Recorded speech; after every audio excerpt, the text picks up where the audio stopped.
Depuis quelques jours, je me suis lancé un défi de taille, produire une vidéo verticale par jour. Alors bien sûr, ça peut paraître simple et rapide à faire, mais dans cette vidéo, j'ai envie de montrer la différence de qualité entre un montage vertical fait en 1 minute, en 10 minutes et en 1 heure. On va pas attendre plus et c'est parti pour le montage d'1 minute.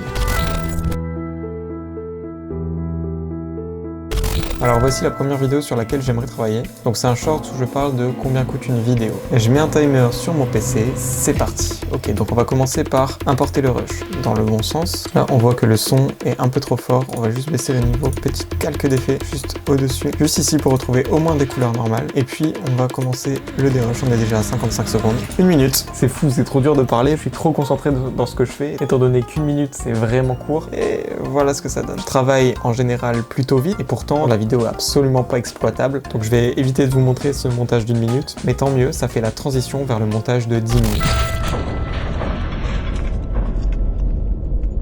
Ce montage de 10 minutes, on va le faire sur la même vidéo, étant donné qu'il n'y a pas eu beaucoup de montage de fait dessus. Et bien sûr, restez pour la troisième partie, où là, vous verrez un nouveau réel, qui, je pense, pourrait vous plaire. Donc c'est parti, on supprime tout ce qu'on a fait.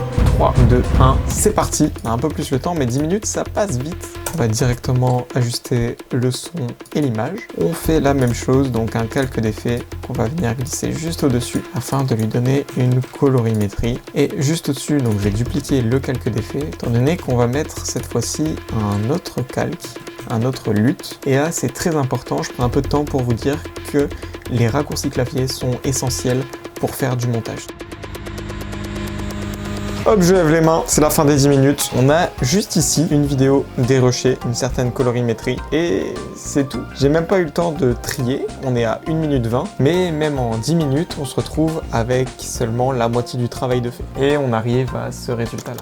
2500 € en 5 jours en tant que freelance vidéo, c'est pas beaucoup. Mais laisse-moi t'expliquer combien coûte une vidéo et pourquoi ça coûte aussi cher. Donc là, ce qui manque encore à la vidéo, c'est toute la partie de montage déjà. Comme quoi, ça prend du temps. En 10 minutes, j'ai eu le temps de faire seulement le dérush. Il manque le tri, les éléments graphiques, il manque également le montage sonore. Et tout ça, on va essayer de le faire dans le montage d'1 heure. Ok, donc j'ai commencé ce montage par importer le rush et le début d'un short avec Carlito.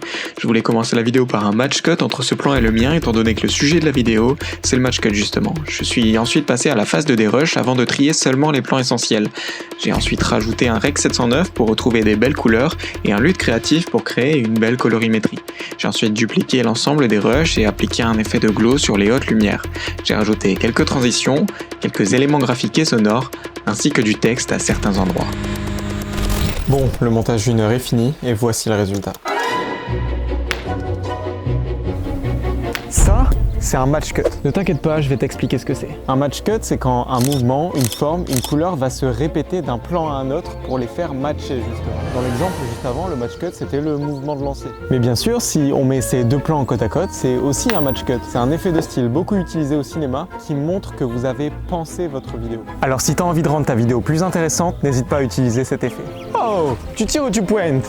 Et si tu veux me soutenir, partage et abonne-toi. Alors, qu'est-ce qu'on retire de tout ça? Déjà, la vidéo, c'est pas simple et encore moins rapide à faire. Même pour des vidéos verticales comme ça. Si on veut faire quelque chose de professionnel sur lequel on a le contrôle total, eh bien, ça demande du temps pour faire tout ça. Et le temps, c'est ce qui compte le plus. Je refais d'ailleurs l'éloge de ce livre. Je vous invite franchement à le lire parce que c'est super intéressant. En tout cas, on voit clairement la différence de qualité entre un montage sur lequel on va pas passer beaucoup de temps et un montage sur lequel on va y mettre du nôtre. Je t'invite à liker la vidéo et à t'abonner surtout si ce contenu t'a plu. Si tu veux voir entièrement ces réels, je t'invite à suivre ma page Instagram, ma page TikTok ou même cette chaîne YouTube sur laquelle je poste mes shorts. Sur cette chaîne et sur tous mes réseaux d'ailleurs, je vais parler de vidéos et de toutes les choses qui m'intéressent autour de ça. Aussi, n'hésite pas à commenter ce que tu aurais fait différemment par rapport à moi. En tout cas, je vous dis à la semaine prochaine pour une nouvelle vidéo. C'était Kylian.